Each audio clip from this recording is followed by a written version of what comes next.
Halo Ibu.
Assalamualaikum warahmatullahi wabarakatuh.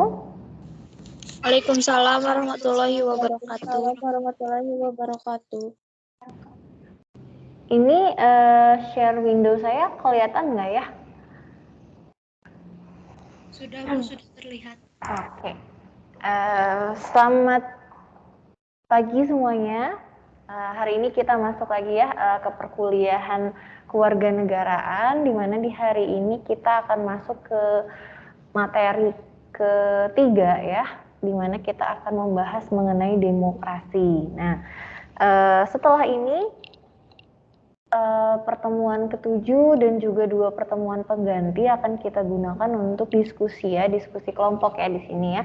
Jadi nanti di akhir pertemuan ini, akhir materi demokrasi ini saya akan memberikan tugas kelompok untuk teman-teman semua ya, di mana nanti tugas kelompok ini yang akan menjadi nilai tugas teman-teman di UTS nanti ya. Jadi kita langsung masuk aja ya ke materi demokrasinya. Yang belum datang nanti sambil nyusul ya, yang belum hadir. Nah, hari ini kita akan membahas demokrasi ya, di mana demokrasi hampir semua negara gitu ya mengaku bahwa sistem politik mereka adalah demokrasi. Tapi memang kalau kita berbicara mengenai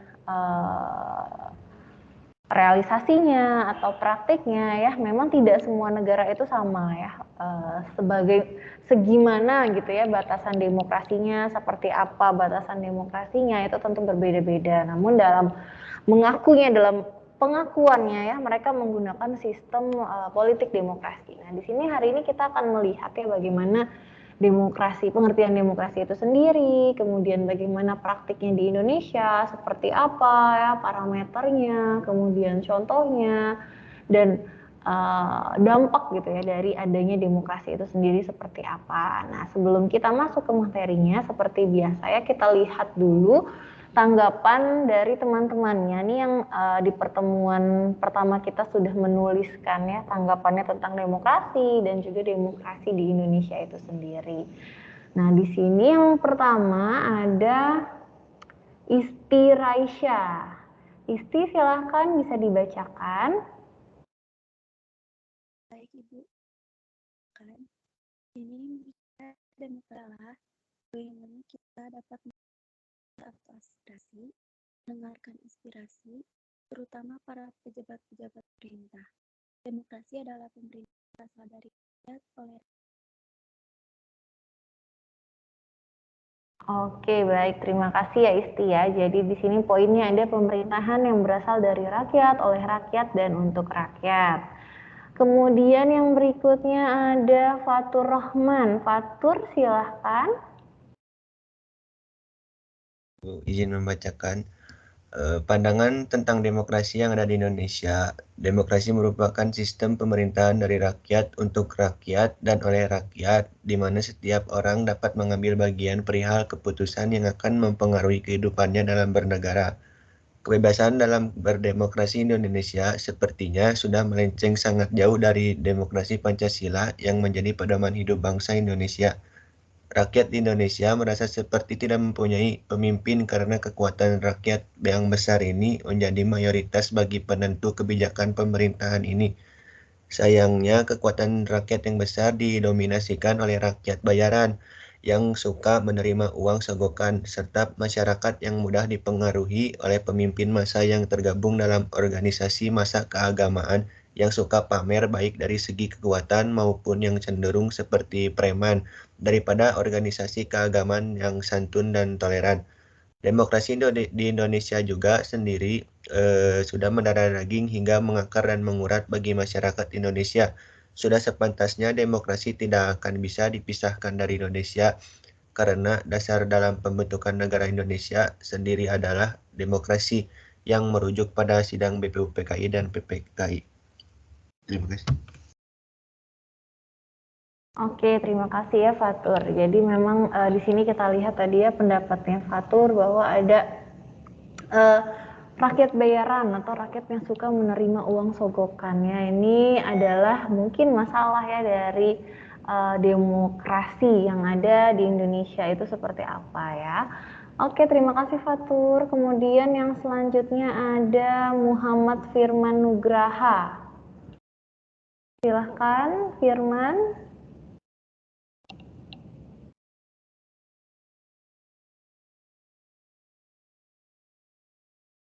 Belum ada ya Firmannya ya? Oke, kalau gitu kita skip dulu, kita ke Yanuar. Yanuar, silahkan. Baik, Bu. Jadi pandangan saya terhadap demokrasi yaitu merupakan sebuah konsep di mana rakyat memilih seorang pemimpin yang proporsional, transparan, dan bertanggung jawab terhadap segala kekuasaan yang ia peroleh. Sistem ini bekerja di mana sektor pemerintahan dari aspek manapun ditentukan oleh rakyatnya, dimulai dari struktur teratas atau presiden hingga bawahannya. Oleh karena itu, semua rakyat Indonesia berhak berpartisipasi dalam pemilihan calon pemimpin daerah maupun pusat, baik terlibat secara langsung maupun melakukan pemantauan atau mengontrol kebijakan yang dikeluarkan secara kedudukan pemimpin tersebut sejak dimulai. Kemudian, menurut saya, sistem demokrasi ini merupakan bentuk keputusan yang sifatnya kolektif dan paling kuat karena pemilihannya disaksikan secara langsung oleh para pemilihnya atau rakyat dalam perolehan suara. Namun realitanya tidak sedikit ada kendala dalam konsep ini karena validasi pengumpulan suara tersebut kadangkala berbeda-beda hasilnya, mulai dari perbandingan suara dengan jumlah rakyat hingga kampanye hitam yang terjadi dan menimbulkan perseteruan dalam lingkungan tersebut. Oke, baik. Terima kasih Yanuar ya.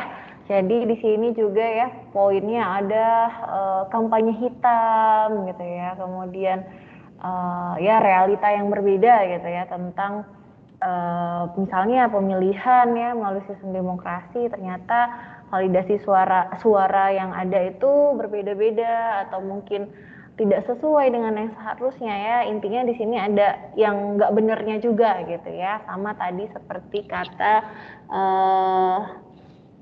siapa tadi Firman, bukan siapa tadi Fatur ya. Jadi ada poin-poin demokrasi yang berjalan ya di Indonesia, ada poin-poin gelapnya, ada sisi gelapnya gitu ya. Bagaimana mungkin itu yang membuat nilai atau tingkatan atau kadar demokrasinya belum baik ya di Indonesia ya. Oke, terima kasih teman-teman yang sudah menyampaikan dan memberikan tanggapan dan membacakan tanggapannya tentang demokrasi ya. Nah, di sini kita lihat ya pengertian demokrasi itu ya. Di sini apa itu demokrasi ya? Kita masuk ke materi. Apa itu demokrasi? Bagaimana demokrasi itu berasal dari bahasa Yunani ya, demos dan kratos atau kratein. Demos berarti rakyat dan kratein berarti kekuasaan. Demokrasi dapat diartikan sebagai government rule by people. Jadi kata demokrasi merujuk kepada konsep kehidupan negara atau masyarakat di mana warga negara dewasa turut berpartisipasi dalam pemerintahan melalui wakilnya yang dipilih melalui pemilu. Jadi tadi ya artinya pemerintahan bisa dikatakan ya government rule by people. Jadi dijalankan oleh orang-orang yang ada gitu ya. Bagaimana masyarakat Indonesia ya, khususnya untuk di Indonesia sendiri yang sudah cukup umur, yang dikatakan sudah dewasa tadi, sudah punya hak untuk memilih dan nanti memilih orang untuk menjadi wakil dalam pemerintahan ya. Wakil-wakil rakyat itu anggota DPR, anggota DPRD ya, semuanya itu adalah orang-orang yang dipilih ya oleh rakyat. Jadi mereka yang nanti akan menjalankan fungsi ya untuk mendengarkan aspirasi rakyat dan menyatakannya atau membicarakannya dalam pemerintahan. Nah, di sini kita lihat lagi, pemerintahan di negara demokrasi juga mendorong dan menjamin kemerdekaan berbicara, berpendapat, berserikat setiap warga negara, menegakkan rule of law, adanya pemerintahan yang menghormati hak-hak kelompok minoritas, dan masyarakat warga negara memberi peluang yang sama untuk mendapatkan kehidupan yang layak. Nah, lalu kita lihat terdapat dua macam demokrasi atas dasar penyaluran kehendak ya. Ada demokrasi langsung dan ada demokrasi tidak langsung. Di mana demokrasi langsung itu merupakan paham demokrasi yang mengikut sertakan setiap warga negaranya dalam permusyawaratan untuk menentukan kebijaksanaan umum dan undang-undang.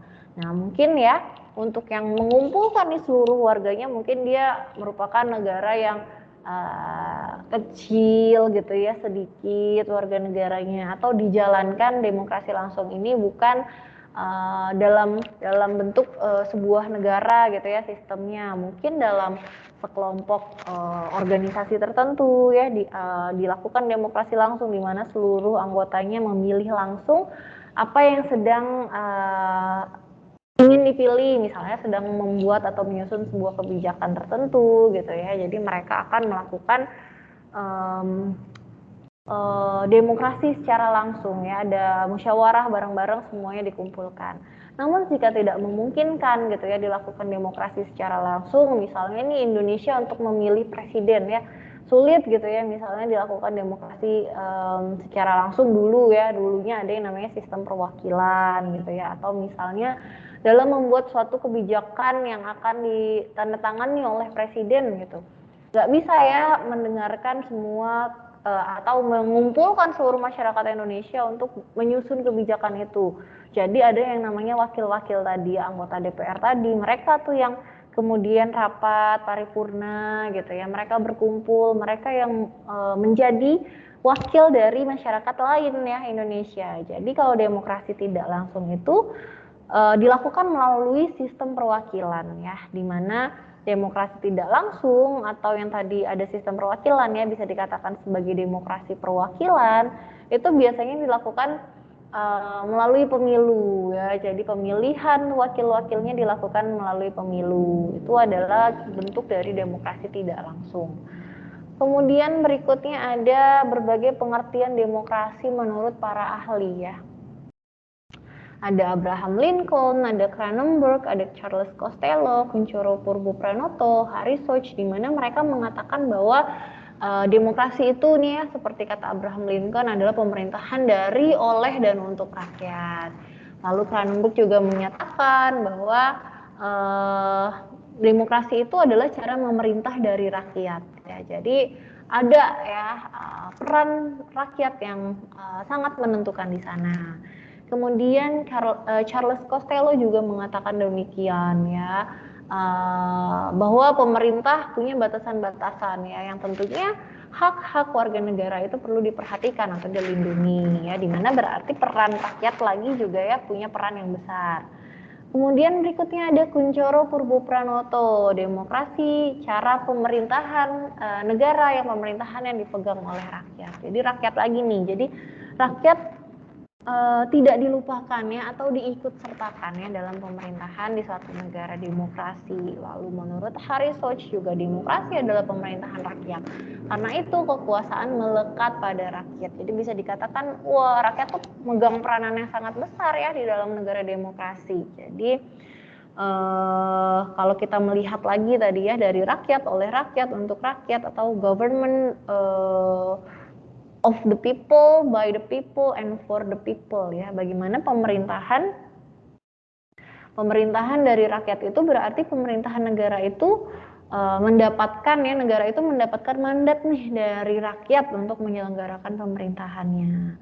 Lalu bisa dikatakan lagi bahwa rakyat itu punya kekuasaan yang tertinggi gitu ya dalam negara demokrasi ya. Mereka lah pemegang kedaulatan ya. Jadi pemerintah dapat mandatnya dari rakyat untuk menjalankan pemerintahan. Jadi misalnya presiden, gubernur, bupati ya, wali kota, kepala desa, bahkannya kan dipilih juga ya dalam pemilihan, atau ya pemimpin-pemimpin lain, pemimpin politik lainnya yang udah dipilih oleh rakyat, berarti dia sudah dapat mandat ya secara sah dari rakyat ya. Bagaimana pemerintahan yang dijalankan ya seperti di Indonesia adalah pemerintahan demokrasi yang berasal dari mandat rakyat. Kayak kita yang memilih semuanya, kita yang milih presiden, kita yang milih gubernur, kita yang milih wali kota gitu ya. Jadi kita sudah menentukan pilihan kita dan kita sudah memberikan kesempatan untuk orang itu menjalankan pemerintahan di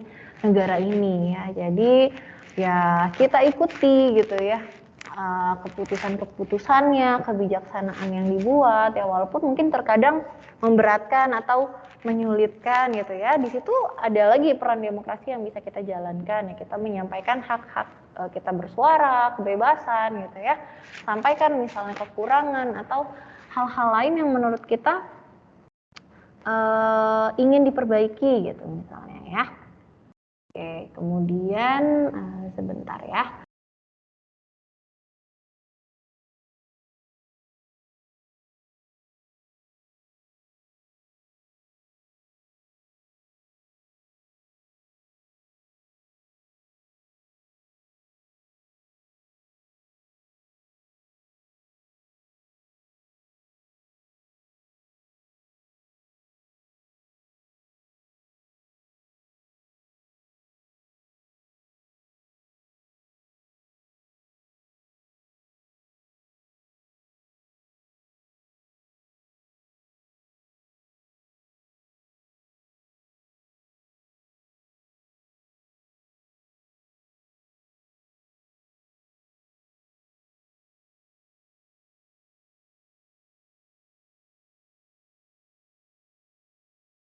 Oke, kita lanjutkan ya. Berikutnya ya, di sini dapat disimpulkan bahwa pengertian demokrasi adalah bentuk pemerintahan yang berasal dari rakyat, dilakukan oleh rakyat, dan dipergunakan untuk kepentingan rakyat. Demokrasi konstitusional. Ciri khas dari demokrasi konstitusional ialah gagasan bahwa pemerintah yang demokratis adalah pemerintah yang terbatas kekuasaannya dan tidak dapat dibenarkan bertindak sewenang-wenang terhadap warga negaranya. Pembatasan-pembatasan atas kekuasaan pemerintah tercantum dalam konstitusi ya.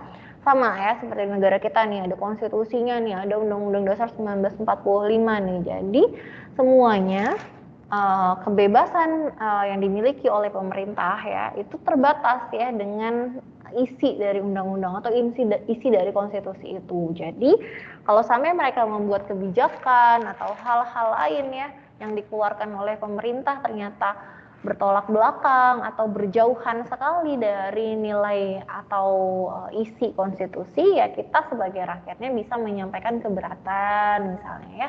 Kita sampaikan bahwa itu sudah di luar dari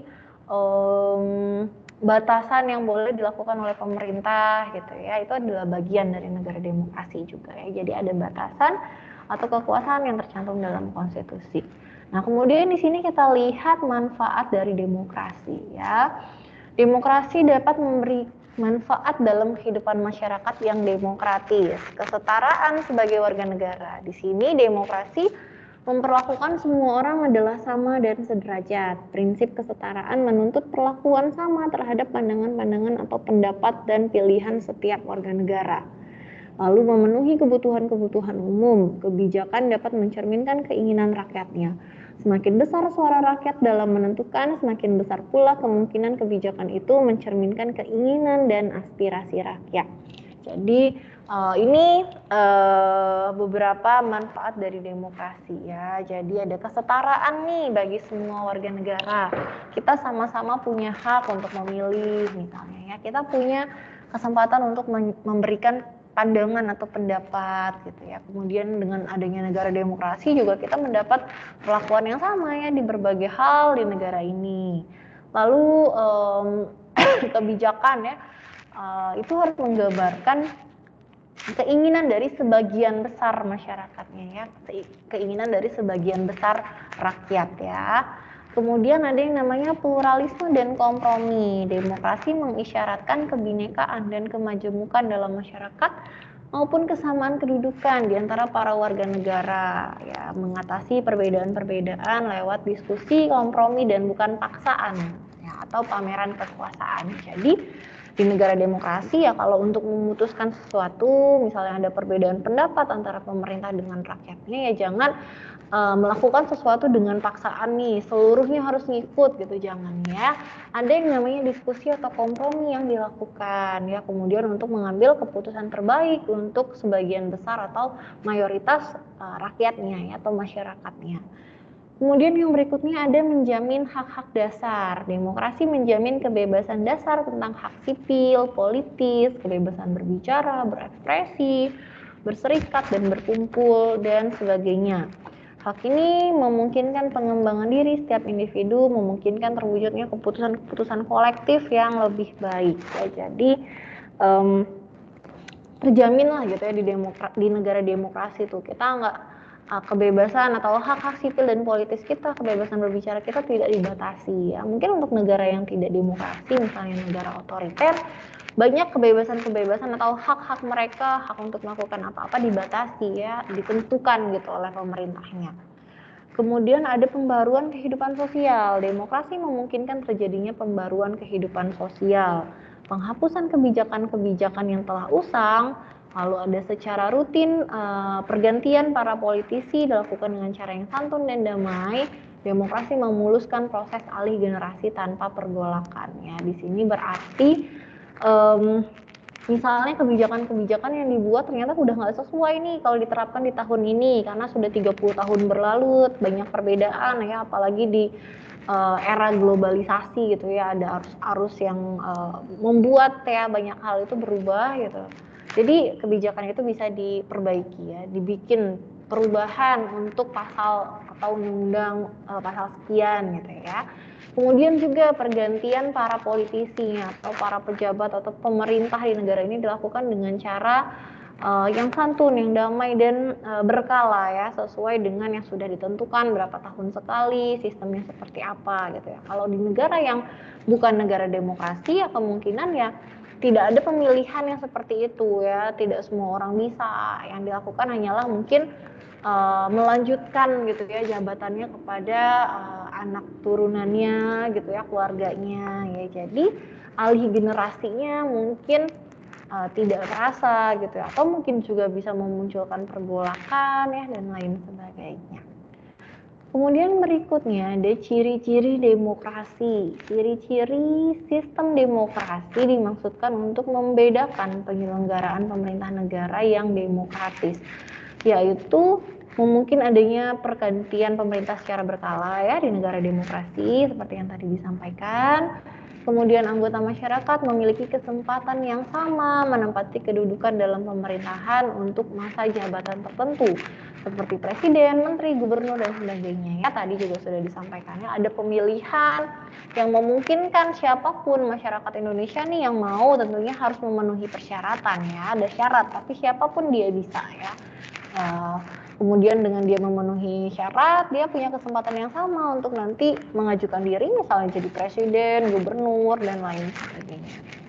Kemudian adanya pengakuan dari anggota masyarakat terhadap kehadiran tokoh-tokoh yang sah yang berjuang mendapatkan kedudukan dalam pemerintahan, sekaligus sebagai tandingan bagi pemerintah yang sedang berkuasa. Jadi memungkinkan ya ada tandingan gitu ya. Misalnya sekarang ada presiden yang sedang berkuasa, boleh nih orang-orang lain, calon-calon lain dari partai-partai politik lain yang sekarang mulai memperlihatkan dirinya nih menjelang pemilu berikutnya gitu ya. Itu bisa, itu boleh untuk dilakukan dan sah untuk dilakukan, jadi nggak dilarang.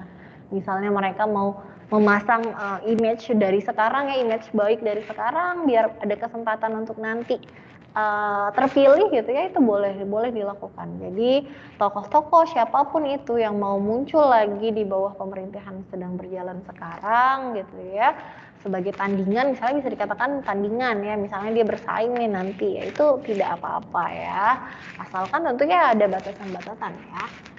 Kemudian yang berikutnya dilakukan pemilihan lain untuk memilih pejabat-pejabat pemerintah tertentu yang diharapkan dapat mewakili kepentingan rakyat tertentu. Jadi selain ada pemilihan presiden, ada juga pemilihan pejabat-pejabat lainnya ya, gubernur, wali kota, bupati, kemudian kepala desa gitu ya. Dia itu sesuai dengan wakil ya, dia mewakili kepentingan berarti rakyat di desanya. Dilakukan juga pemilihan seperti itu. Kemudian agar kehendak masing-masing golongan dapat diketahui oleh pemerintah atau anggota masyarakat lain, maka harus diakui adanya hak menyatakan pendapat, lisan, tertulis, pertemuan, media elektronik, media cetak dan sebagainya. Jadi misalnya nih ada sekelompok orang tertentu atau organisasi tertentu merasakan ada hal yang ingin mereka sampaikan gitu ya, mereka boleh menyampaikan itu secara lisan, secara tertulis, secara melalui media elektronik, media cetak dan sebagainya, itu dibolehkan ya untuk di negara demokrasi. Tentu ada batasan ya, kalaupun menyampaikan caranya seperti apa yang baik gitu ya, jangan sampai mungkin menyulitkan diri kita sendiri nantinya. Misalnya nih organisasi masyarakat ya atau ormas-ormas gitu mau menyampaikan pendapat kepada gubernur misalnya nih di Jawa Barat nih misalnya. Misalnya Kang Emil gitu membuka pertemuan ya, memberikan kesempatan untuk datang berkumpul di pendopo gitu ya, silahkan datang perwakilannya untuk menyampaikan secara lisan atau secara ya pertemuan gitu ya, atau misalnya secara tertulis bisa menyampaikan surat dan lain sebagainya ya. Ini adalah hal yang bisa dilakukan di negara demokrasi. Kemudian yang berikutnya ada pengakuan terhadap anggota masyarakat yang tidak ikut serta dalam pemilihan umum. Siapapun ya anggota masyarakat yang mungkin tidak ikut memilih atau ya dengan berbagai kendala tidak bisa ikut serta dalam pemilihan umum, mereka tetaplah dianggap sebagai rakyat Indonesia ya, tetap dianggap sebagai masyarakat Indonesia, mereka tetap mendapatkan haknya sebagai warga negara Indonesia walaupun mereka tidak ikut dalam pemilihan umum. Jadi tetap diakui ya. Nah, berikutnya bagaimana dengan kepribadian yang demokratis gitu ya. Kalau kita berbicara kita ingin negara kita menjadi negara demokrasi, sepenuhnya demokrasi, demokrasinya sangat baik. Kita harus berkaca dulu, kita melihat dulu ke diri kita atau ke diri orang-orang terdekat kita, kemudian kita lihat misalnya diri pemimpin kita, apakah dia sudah punya kepribadian yang demokratis, apakah sudah sepenuhnya gitu ya, kita harus lihat itu lagi. Nah, bagaimana dengan kepribadian yang demokratis yang seharusnya dimiliki itu? Nah, di antaranya nih, ini ada 6 diantaranya, tentu banyak ya yang lainnya yang juga termasuk contoh dari ciri kepribadian demokratis itu. Nah, diantaranya adalah yang pertama mau menerima orang lain ya. Kita kalau berhubungan dengan orang gitu ya, pertemanan ya, kita kalau kita demokratis tentunya kita mau menerima orang lain. Kemudian kita mau mendengarkan pendapat orang lain, kita terbuka terhadap pengalaman atau ide-ide baru yang disampaikan oleh orang lain. Ya kalau kita nggak demokratis, misalnya jadi pemimpin nih, ketua kelas misalnya ya, kalau dia nggak demokratis, dia nggak punya kepribadian demokratis, ya dia nggak mau dengerin ide teman-temannya atau pengalaman atau saran dari teman-temannya. Ya itu berarti bukanlah hal yang baik. Ya diharapkan kalau ketua kelas atau pemimpin gitu ya, ketua hima dan lain sebagainya mau ya mendengarkan ide dari masyarakatnya atau dari teman-temannya gitu ya dalam melakukan sesuatu kegiatan misalnya. Kemudian bertanggung jawab, tentu diharapkan dia bertanggung jawab ya atas hal-hal yang dilakukan atau yang diminta dilakukan oleh masyarakatnya misalnya. Dia yang pegang tanggung jawab besar itu ya. Kemudian emosinya terkendali. Nah, seorang pemimpin ya tentu harus punya emosi yang terkendali. Kalau enggak mungkin akan banyak masalah yang terjadi gitu ya, dengan mungkin sedikit masalah kecil dia emosian, nanti akan menimbulkan berbagai masalah lainnya, bukan malah menyelesaikan masalah yang sebelumnya. Lalu berikutnya ada toleransi terhadap perbedaan. Nah, sebagai pemimpin pun harus bisa bertoleransi terhadap perbedaan-perbedaan. Misalnya perbedaan pendapat dari si temennya nih A, B, C, pendapatnya beda gitu. Harus mendengarkan semuanya, kemudian nanti baru mengambil keputusan misalnya ya. Jangan langsung berat sebelah gitu, dukung aja semua kata A. BC gak pernah didengerin gitu ya, itu jangan sampai seperti itu. Lalu yang berikutnya ada menaruh kepercayaan terhadap lingkungan. Seorang pemimpin ya atau orang-orang yang pegang peranan penting gitu ya, dia harus punya ciri kepribadian yang demokratis ini ya, dimana gak boleh seuzonan sama orang gitu. Jadi nanti misalnya orang minta izin aja udah langsung nggak percaya, jangan ya. Kita harus menaruh kepercayaan terhadap orang di sekitar kita, terhadap lingkungan, terhadap siapa saja nih yang ada di sekeliling kita yang memberikan pengaruh misalnya dalam kegiatan yang sedang kita emban gitu ya, sebagai seorang ketua misalnya atau pemimpin ya. Jadi kita harus menaruh kepercayaan terhadap orang lain. Nah, di samping itu mungkin boleh ya kita sambil observasi, sambil lihat nih apakah wajar nih kalau saya percaya sama orang ini, misalnya kalau udah kelihatan nggak benernya ya, itu kita boleh mempertanyakannya. Tapi sejauh sarannya, idenya, atau hal-hal lain yang dia inginkan nih dari kita, misalnya adalah hal-hal yang baik, tidak terlihat dampak negatif dan lain sebagainya, ya kita harus menaruh kepercayaannya untuk menjalankan fungsi tersebut ya. Kemudian yang berikutnya, apa saja prinsip-prinsip dari demokrasi ya. Suatu negara dikatakan demokratis apabila sistem pemerintahannya mewujudkan prinsip-prinsip ini ya. Di antaranya adalah adanya kontrol atau kendali atas keputusan pemerintah. Pemerintah dalam mengambil keputusan dikontrol ya oleh lembaga legislatif. Jadi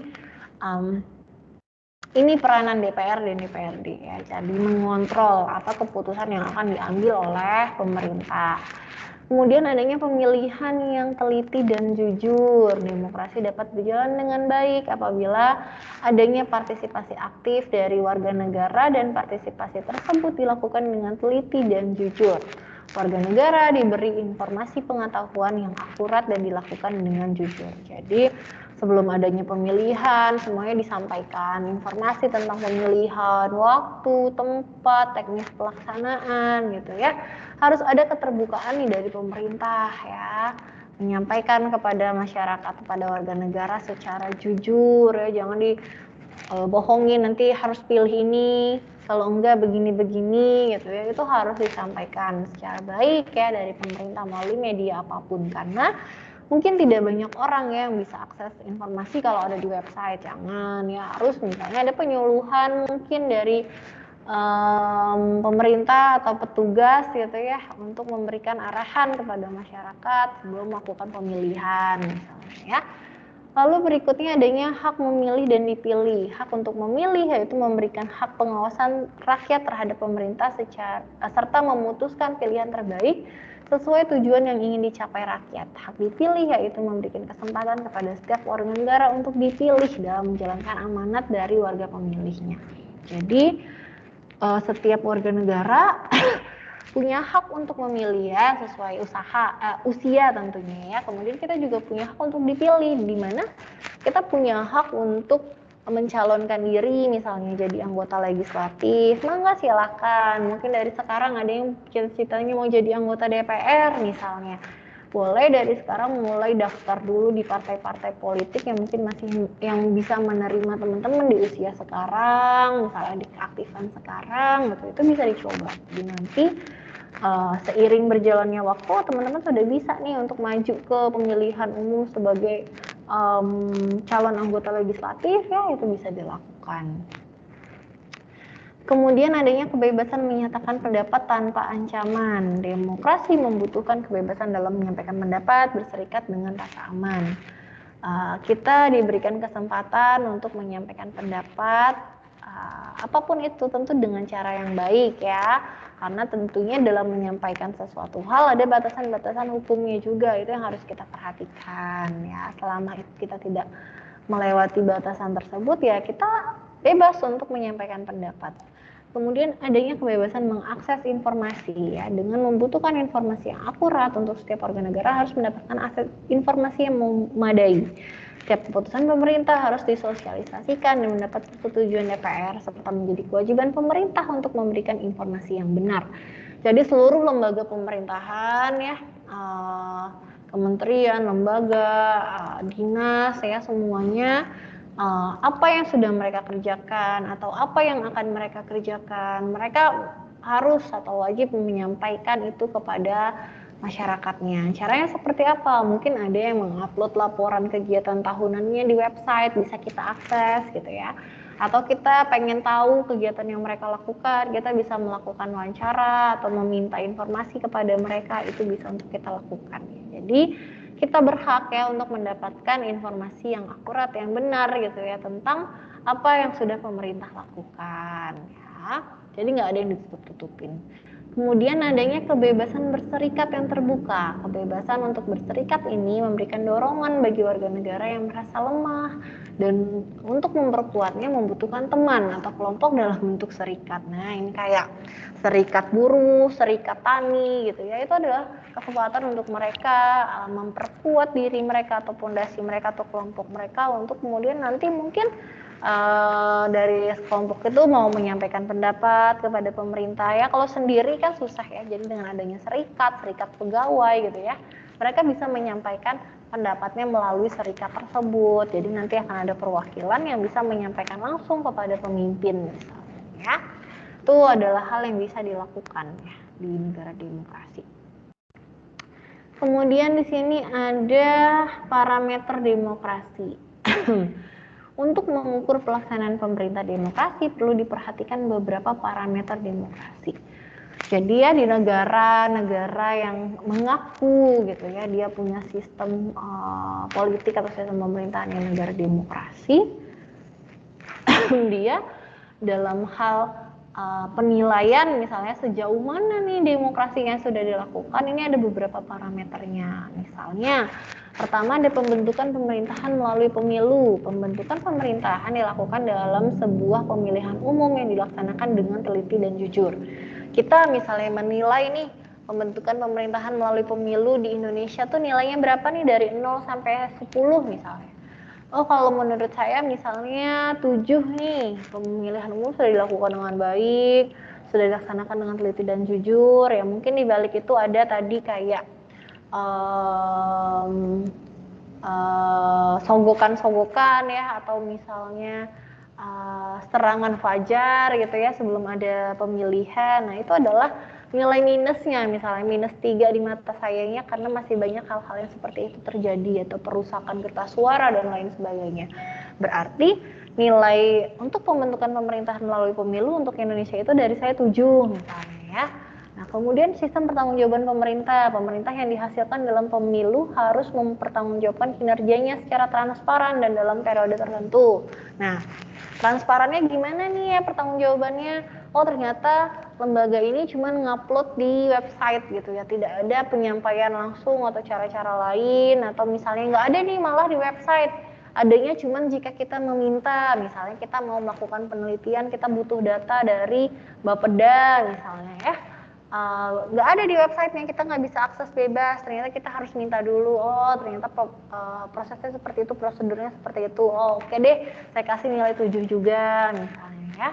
Lalu berikutnya juga begitu, pengaturan sistem dan distribusi kekuasaannya seperti apa, pengawasan oleh rakyatnya seperti apa ya, sistemnya apakah kita bebas gitu ya, memberikan pendapat dan lain sebagainya, atau kita memberikan pengawasan dengan cara yang gampang ya, bisa menyampaikan tanggapan tentang jalannya pemerintah dengan bebas gitu ya, kita kasih nilai semua. Misalnya keempat poin ini saya kasih nilai 7 nih semuanya. Oh berarti di mata saya atau ya sebagian besar orang mungkin beranggapan sama, oh ternyata demokrasi di Indonesia nilainya 7 dari 10 gitu ya. Jadi kalau nilai 7 tuh berarti masih aman ya. Kalau nilainya udah 5 nih misalnya, oh kita harus berhati-hati nih, apakah nanti akan malah cenderung ke otoriter gitu ya, karena nilai demokrasinya aja cuma 5 gitu kan, setengahnya doang, berarti setengahnya nggak demokrasi tuh, berarti itu sudah sangat memberatkan. Bisa saja kalau kita tidak melakukan pengawasan yang ketat atau pemerintah tidak mengevaluasi, tidak melakukan perubahan yang baik, ya bisa saja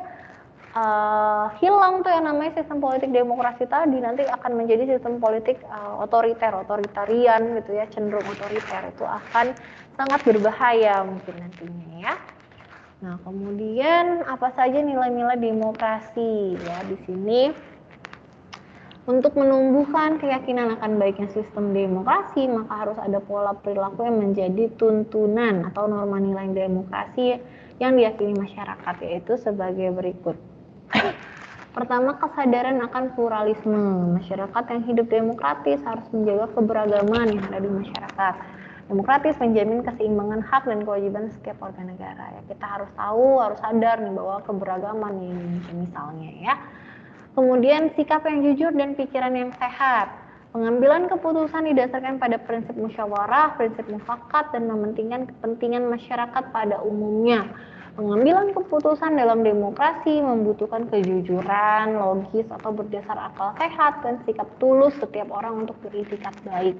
Nah, jadi ini juga menjadi nilai-nilai atau norma yang menjadi tuntunan kita ya untuk menjalankan demokrasi tadi. Kalau pemerintah ya mau melakukan kegiatan itu dengan akal sehatnya, dengan sikap tulusnya, dengan berpikir untuk kebaikan masyarakat Indonesia ya, tentunya itu akan sangat baik ya, keputusan-keputusan yang mereka ambil akan berdasarkan atau mementingkan kepentingan masyarakat. Jadi nilai demokrasinya pun akan semakin baik ya. Tadi misalnya kita lihat dari parameter gitu ya. Jadi nanti nilai pertanggungjawaban mereka atau nilai bagaimana mereka menjalankan sistemnya itu akan baik gitu ya.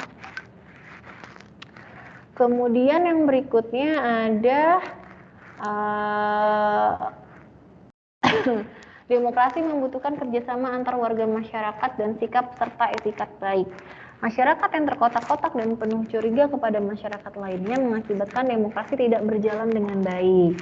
Lalu demokrasi membutuhkan sikap kedewasaan. Semangat demokrasi menuntut kesediaan masyarakat untuk memberikan kritik yang membangun, disampaikan dengan cara yang sopan dan bertanggung jawab untuk memungkinkan menerima bentuk-bentuk tertentu. Demokrasi membutuhkan pertimbangan moral. Demokrasi mewajibkan adanya keyakinan bahwa cara mencapai kemenangan haruslah sejalan dengan tujuan dan berdasarkan moral serta tidak menghalalkan segala cara. Demokrasi memerlukan pertimbangan moral atau keluhuran akhlak menjadi acuan dalam berbuat dan mencapai tujuan. Jadi masyarakat Indonesia pun harus bekerja sama ya untuk membuat demokrasi itu berjalan dengan baik. Kemudian ada yang namanya sikap kedewasaan ya. Kita juga harus dalam menyampaikan kritik misalnya nih kepada pemerintah, jangan yang cenderung menyudutkan atau ngatain gitu ya, atau kata-kata kalimatnya tidak baik, tidak dewasa ya, dengan kemarahan gitu ya, jangan ya. Kita harus memberikan juga pendapat ya, tanggapan kepada pemerintah, kritik yang baik, yang membangun gitu ya. Cara penyampaiannya harus sebaik mungkin ya, sopan ya. Jadi agar itu bisa diterima juga oleh pemerintah. Jadi tidak menjadi sebuah komentar yang langsung diacukan begitu saja karena dari bahasanya tidak dapat diterima, misalnya nggak sopan, nggak bagus gitu, tidak ada pertanggungjawabannya misalnya. Kemudian juga tentunya sebagai orang yang menjalankan pemerintahan misalnya atau masyarakatnya sendiri, sebelum mereka menuntut sesuatu atau sebelum pemerintah memutuskan sesuatu, ya mereka ini ya, rakyat ataupun pemerintah harus punya pertimbangan moral gitu ya. Mereka harus melihat, oh iya ini aspek baiknya seperti apa, harus melihat hal-hal baik ya untuk mencapai tujuan dari negara ini sendiri itu seperti apa. Jadi itu juga adalah hal yang harus diperhatikan. Kemudian berikutnya ada lembaga demokrasi ya. Lembaga demokrasi ini ada diantaranya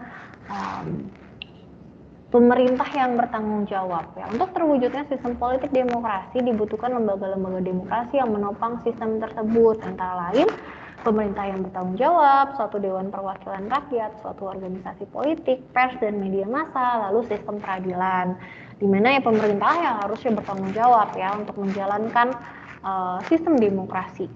Lalu dewan perwakilan rakyat ya, mereka yang menjadi wakil rakyat ini mewakili berbagai golongan masyarakat ya yang dipilih melalui pemilihan umum ya. Mereka harus melakukan pengawasan yang benar-benar gitu ya kepada pemerintah dan juga harus mempertanggungjawabkan peran mereka sebagai wakil rakyat itu sendiri ya. Bagaimana keinginan rakyat, apakah aspirasi rakyat disampaikan atau tidak. Lalu suatu organisasi politik ya, ini partai-partai politik yang ada ya, berbagai partai yang ada. Mereka juga selama ini ya mereka dipilih nih oleh rakyat ya, mereka harus menjalin hubungan yang baik juga secara berkelanjutan ya dengan rakyatnya. Misalnya masih bertanya mungkin terkait apa nih keinginan rakyat ya, mungkin mereka yang akan menyampaikan kepada wakil-wakil anggota dewan mereka yang ada di pemerintahan untuk terus menyampaikan atau memikirkan gitu ya rakyatnya, apalagi rakyatnya sudah memilih mereka ya. Lalu pers dan media massa ya, karena pers itu punya kesempatan yang lebih ya untuk menyatakan pendapatnya ya. Sebaiknya pers tidak menggiring opini-opini masyarakat, opini-opini buruk gitu ya atau lainnya lah gitu. Harus netral ya, diharapkan sesuai dengan apa yang sedang terjadi, kacamatanya harus sebaik mungkin lah untuk membantu mewujudkan sistem politik demokrasi lebih baik lagi.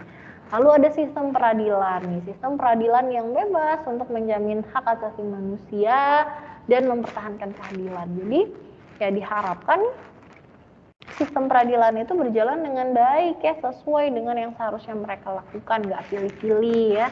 Ini juga tentu akan mempengaruhi sistem politik demokrasi itu sendiri ya. Berapa nilainya nih nanti, mempengaruhinya seperti apa ya, semakin baik ya bagus berarti demokrasinya di Indonesia.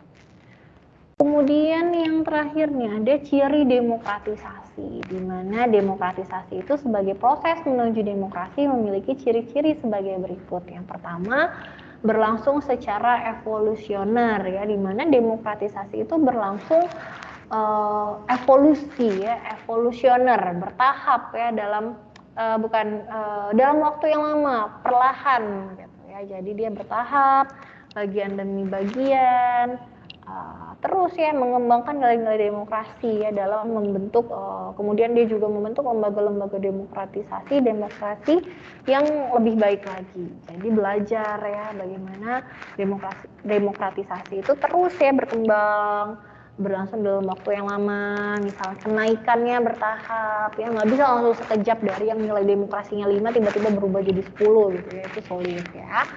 Kemudian ada proses perubahan secara persuasif, bukan koersif. Jadi demokratisasi itu dilakukan bukan koersif ya, bukan dengan paksaan, bukan dengan kekerasan, bukan dengan tekanan ya. Kita nggak dipaksa, kita nggak ditekan ya, kita nggak digebukin gitu ya buat mau menjalankan keputusan pemerintah atau kebijakan pemerintah. Tapi prosesnya dilakukan secara persuasif ya, secara musyawarah, melibatkan setiap warga negara. Perbedaan pandangan atau pendapat gitu ya dapat diselesaikan dengan cara yang baik ya, tidak dengan kekerasan. Karena sikap-sikap yang dengan kekerasan, kemudian misalnya kita juga nih demo pakai pembakaran, perusakan, itu bukanlah cara yang demokratis. Jadi kita dan pemerintah sama-sama harus bertindak demokratis dalam menyampaikan pendapat kita atau menyampaikan kebijakan yang kita susun ya. Kita harus mau mendengarkan, kita harus bisa menyampaikan juga dengan cara yang baik ya. Kemudian yang berikutnya ada proses yang tidak pernah selesai. Jadi demokratisasi itu merupakan proses yang berlangsung terus-menerus ya.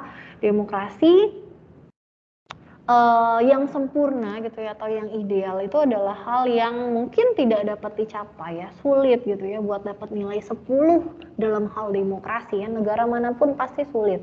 Nah tapi dengan demikian ya berarti kita melihat nggak ada nih negara yang mengaku demokrasi tapi dia sepenuhnya negara demokrasi ya, 10 nilainya itu sulit ya. Tetapi semua negara tersebut sebaiknya ya sedapat mungkin mendekati kriteria-kriteria demokrasi yang baik tadi ya. Misalnya yaitu berupaya untuk mendapat nilai ya di atas 7 gitu. Misalnya sekarang 7 ya, kita harus berkembang jadi 7,5 misalnya, atau 8,5.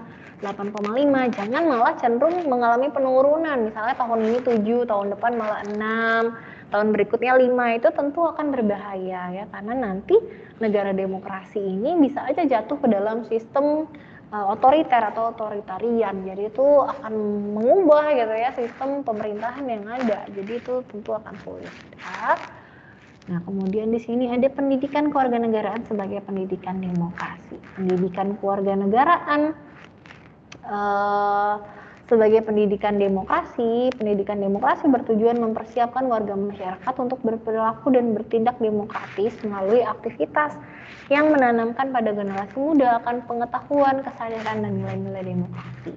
Pengetahuan dan kesadaran akan nilai demokrasi ini meliputi 3 hal. Pertama, kesadaran bahwa demokrasi adalah pola kehidupan yang paling menjamin hak-hak masyarakat itu sendiri, di mana demokrasi adalah pilihan terbaik di antara yang lainnya dalam pola hidup bernegara. Kedua, demokrasi adalah sebuah learning process yang lama dan tidak sekedar meniru dari masyarakat lain. Ketiga, kelangsungan demokrasi tergantung pada keberhasilan mentransformasi nilai-nilai demokrasi pada masyarakat. Jadi, kembali lagi ya, negara demokrasi itu bisa terwujud gitu ya dengan tentunya partisipasi rakyatnya dan juga pemerintah di dalamnya. Jadi kita harus ingat lagi nih, pemerintah sama rakyatnya harus sama-sama ingat bahwa ya yang terbaik gitu ya, yang bisa dijalankan misalnya di Indonesia ini adalah negara demokrasi. Kalau misalnya otoriter, nanti kitanya mungkin kasihan, nanti kitanya seperti apa, kitanya punya batasan, segala dibatasi, mungkin itu akan menyulitkan kita, karena dari dulu kita sudah biasa ya dengan yang namanya demokrasi. Dan kalau kita melihat sekarang nilai demokrasinya masih 7 atau 6 gitu ya, kita harus kembali lagi ingat, oh iya tetap ada learning prosesnya, ada tahapannya. Mungkin sekarang 7, kita jangan langsung mengharapkan tahun depan jadi 9 gitu ya. Siapa tahu untuk naik satu level aja ke angka 8 itu butuh 10 tahun atau 20 tahun ya, kalau kita berkaca mungkin dari yang sudah-sudah gitu ya, untuk dapat negara, untuk menjadi negara yang dengan demokrasinya sekarang misalnya ada di posisi sekarang, berapa puluh tahun kita lalui mungkin dengan beberapa hal yang serba keterbatasan misalnya, atau hal-hal lain yang terjadi gitu ya. Kita harus ingat bahwa ini adalah learning proses yang butuh waktu lama tentunya ya, jadi nggak bisa langsung asal gitu aja gitu, jangan ya. Dan kita harus melihat lagi kelangsungan demokrasi itu tergantung pada keberhasilan mentransformasi nilai-nilainya pada masyarakat. Jadi makanya tadi ya, masyarakat juga harus tahu, masyarakat juga harus punya kepribadian yang demokratis tadi ya. Ini juga untuk mendukung nih terlaksananya demokrasi yang baik di negeri ini ya. Jangan kita sebagai masyarakat memandang pemerintahan tidak demokrasi gitu ya, padahal sebenarnya juga diri kita yang merasa sebenarnya diri kita tuh yang tidak demokratis tadi, kita yang nggak mau menerima perubahan, kita yang nggak mau mencoba menerima kebijakan misalnya ya, karena ego kita juga. Jadi ya kita juga harus menyadari itu. Kemudian di sini pendidikan kewarganegaraan sebagai pendidikan demokrasi. Pendidikan demokrasi harus mampu melahirkan manusia-manusia yang demokratis ya. Jadi makanya diharapin nih dari pembelajaran ini, dari materi ini, teman-teman semua tahu ya bagaimana manusia yang demokratis itu harus seperti apa ya. Tentunya kita harus melihat secara luas, secara garis besar ya. Kita jangan hanya memandang keinginan kita saja, tapi kita harus melihat keinginan masyarakat banyak atau mayoritas masyarakat Indonesia ya, khususnya nih untuk di Indonesia. Kemudian di sini tanpa manusia yang memegang teguh nilai-nilai demokrasi, masyarakat yang demokratis hanya akan merupakan impian belaka ya. Jadi kitanya nih, dari kitanya teman-teman semua nih harus menanam nilai-nilai demokrasi tadi, harus berkepribadian yang demokratis ya. Jadi itulah dimana dengan itu ya kita bisa membantu nih Indonesia untuk mewujudkan negara yang lebih demokrasi lagi ya. Untuk materinya sampai di sini, kemudian ini tugasnya tentang pelaksanaan demokrasi di Indonesia, di mana saya meminta kelas ini dibagi menjadi 8 kelompok, kemudian kerjakan soal di bawah ini dan presentasikan pada pertemuan selanjutnya. Yang pertama adalah pilih salah satu, jelaskan secara singkat mengenai sejarah perkembangan demokrasi di Indonesia. Lalu yang B-nya jelaskan mengenai sistem politik demokrasi di Indonesia. Jadi untuk soal nomor 1 ini ada AB ya. Dari 8 kelompok berarti 4 kelompok mengerjakan soal yang A, 4 kelompok mengerjakan soal yang B ya. Lalu untuk 2, 3, 4 semuanya mengerjakan ya, semua kelompok mengerjakan. Untuk soal nomor 2, ada sekurangnya 4 masa demokrasi yang pernah diterapkan di Indonesia. Sebutkan dan jelaskan 4 masa demokrasi tersebut. Lalu nomor 3, jelaskan bagaimana pandangan Anda ya. Jadi di sini kalau misalnya anggota kelompoknya ada 3 atau ada 4 ya, semuanya harus menyampaikan pandangannya ya, jangan cuma satu. Jadi setiap orang menyampaikan pandangannya. Jelaskan bagaimana pandangan Anda mengenai demokrasi di Indonesia. Lalu yang nomor 4 juga ya, pandangan dari seluruh anggota kelompoknya. Bagaimana pandangan Anda mengenai masa depan demokrasi. Nah, untuk tugasnya ini, Angga silakan jika ada yang ingin ditanyakan tentang materi ataupun tugas.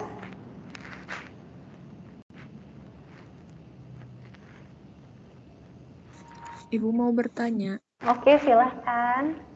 Itu dibuatnya jadi PowerPoint atau Word, Bu? Oke, PowerPoint ya, Raffi ya ini. Iya, PowerPoint dipresentasikan ya di pertemuan selanjutnya. Kemudian Yanuar silahkan. Ya Bu, jadi mau bertanya mengenai materi tadi, boleh ya Bu? Boleh, silahkan.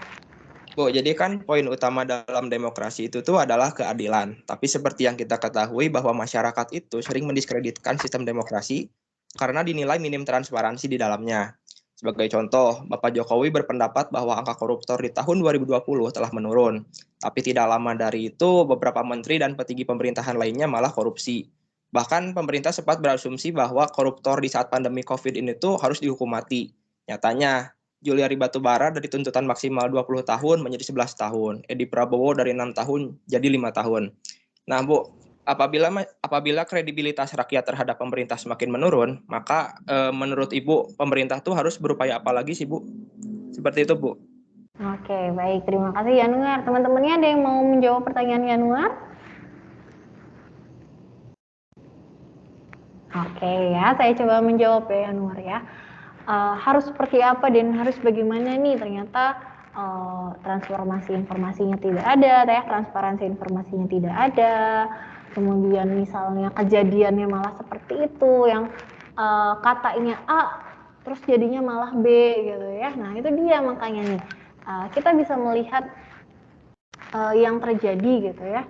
Ternyata pemerintahan mungkin ya, kalau kita melihat atau mungkin pemerintahan saat ini tidak sesuai dengan nilai demokrasi itu sendiri, atau oknum-oknumnya nih, atau orang-orangnya ternyata mereka tidak menerapkan, tidak menjalankan bentuk-bentuk yang harusnya atau hal-hal yang harusnya mereka lakukan untuk keadilan, untuk bertanggung jawab kepada rakyat gitu ya. Jadi memang yang harus diingat kembali, yang harus diperhatikan kembali itu adalah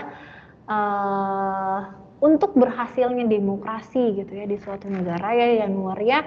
Ada hal-hal penting nih yang harus dilakukan. Pertama misalnya tumbuh dan berkembangnya nilai-nilai demokrasi di dalam masyarakat ya, yaitu kepada sikap dan pola hidup masyarakat itu sendiri. Bagaimana kemudian itu yang akan mempengaruhi penyelenggaraan negara ya, bagaimana misalnya ternyata pemimpinnya atau orang-orang yang ada di pemerintahan, mereka sendiri tidak tahu nih nilai-nilai penting dalam demokrasi itu seperti apa, pola hidup masyarakat yang harusnya mereka lakukan atau pola hidup yang harusnya mereka lakukan itu seperti apa ya dalam kehidupan berbangsa dan bernegara. Jadi itu adalah hal yang mereka harusnya mengingat itu atau diingatkan gitu ya oleh orang-orang di sekitarnya ya. Mungkin kalau orang sekitarnya ingat, kalau nggak ingat juga atau nggak peduli juga ya sulit ya, PR banget kan.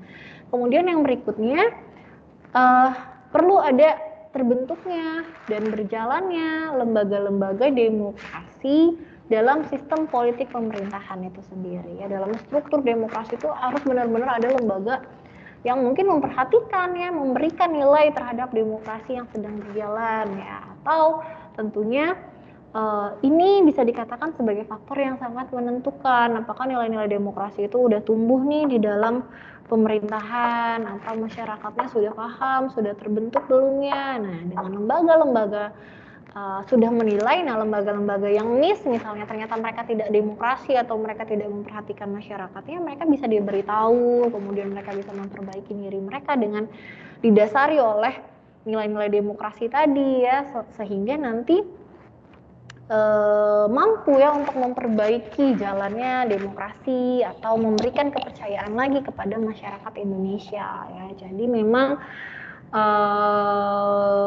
pembentukan misalnya tadi ya poinnya lembaga demokrasi itu perlu ya, tapi tentu diawali juga dengan berkembangnya atau dengan pemahaman nilai-nilai demokrasi itu sendiri dari masyarakatnya ya. Kalau masyarakat juga masih nggak tahu, masih nggak paham ya, gimana akan ada pengawas tadi, itu juga akan sulit. Nah kemudian tadi juga terkait hukuman gitu ya untuk orang-orang yang ternyata sudah membohongi masyarakat atau sudah menzolimi masyarakat ya, sudah melakukan hal yang tidak baik ya. Kita kembali lagi kepada sistem peradilan di negeri ini yang ternyata juga masih PR banget ya, ternyata masih kurang baik gitu ya, dimana belum memberikan keadilan kepada setiap warga negara ya, baik hak dan kewajiban mereka gitu ya. Ya itu dia, makanya tadi ada lembaga pemerintahan ya, di mana lembaga pemerintahan yang harusnya melaksanakan nilai-nilai demokrasi tadi juga harus dikuatkan ya, bagaimana sistem peradilan dia punya peranan untuk menjamin ya, dia punya kebebasan nih untuk menjamin HAM, untuk menjaga hak asasi manusia ya, untuk menjaga untuk mempertahankan keadilan di negeri ini. Ternyata mereka nih dalam prakteknya masih ada nih orang-orang yang tidak bisa menjalankan fungsi itu juga yang harusnya perhatikan gitu ya. Mereka harusnya berkaca, mereka harusnya melihat ya, jangan hanya memikirkan keuntungan untuk mereka saja. Nah itulah yang sulit nih, dari diri itu tuh Yanuar kembali lagi ya, untuk pembelajaran ini nih untuk menimbulkan orang-orang yang demokratis, yang punya kepribadian demokratis itu sulit karena memang harus tertanam dari dirinya sendiri ya. Kalau orangnya aja nggak mau atau sudah dibutakan oleh beberapa hal misalnya ya, itu tentu akan mengganggu jalannya demokratisasi di negara ini gitu ya. Bagaimana inilah yang menjadi PR kita bersama. Makanya dari pembelajaran ini nih adanya harapan nih biar teman-teman nanti ketika memimpin negeri ini bisa menjalankan pemerintahan dengan sebaik mungkin, memikirkan masyarakatnya, jangan hanya memikirkan keuntungan dirinya atau keuntungan golongannya saja, atau keuntungan misalnya partai politik pengusulnya saja gitu ya. Jadi memang harus benar-benar mendengarkan aspirasi masyarakat dan memikirkan nih kebutuhan dari masyarakat itu sendiri seperti apa. Gitu deh Anwar kalau dari saya. Baik Bu, terima kasih. Oke.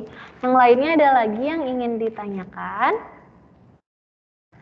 Untuk tugas? Ibu izin bertanya. Oke, ya udah silakan. Mengenai tugas kelompok. Oke. Untuk anggota kelompoknya kita pilih sendiri-sendiri atau dibagi atau gimana ya Ibu sistemnya? Nah itu ya untuk ini PR nih untuk Huda ya, kan ketua kelas ya Huda ya kalau nggak salah ya. Jadi iya, Ibu. Huda bagi 8 kelompok dengan seadil-adilnya, dengan sebaik-baiknya, dengan bertanggung jawab gitu ya, dengan yang adanya demokrasi tadi musyawarah nih, gimana teman-teman bagi kelompok seadil-adilnya, bagi soal pilihan A dan B juga seadil-adilnya ya. Udah ya. Baik Ibu, jadi di saya Ibu ya yang ngebagi. Oke, iya di Huda. Jadi Huda yang pegang, nanti Huda tulis di conversation nih di channel ke-6 ini, nanti di meeting ke-6 ini tulis deh nanti anggota kelompoknya ya, dari 1 sampai 8 siapa aja, yang bahas A dan B kelompok mana saja ya. Jadi nanti saya lihat di sana aja nama-namanya ya. Baik Ibu, terima kasih Ibu. Oke, yang lainnya ada lagi yang ingin ditanyakan? Sudah cukup? Oke, kalau misalnya sudah cukup, untuk perkuliahan ini mungkin saya cukupkan. Terima kasih banyak untuk kehadiran teman-teman semua. Sampai bertemu di pertemuan selanjutnya ya, di mana kita akan menyampaikan hasil presentasi. Dan mungkin diakhiri di pertemuan terakhir nanti ya, dengan kuis ya. Di pertemuan terakhir kita kuis sedikit saja, mungkin pakai media Kahoot dan lain sebagainya untuk melihat aja nih atau memberikan gambaran teman-teman juga untuk UTS nantinya ya. Oke, terima kasih banyak, sehat selalu, sampai ketemu di pertemuan selanjutnya. Wassalamualaikum warahmatullahi wabarakatuh. Waalaikumsalam warahmatullahi Terima kasih Bu. Terima kasih Bu. Ya, sama-sama. Dadah Ibu. Dadah, saya end meeting ya. Ya Bu.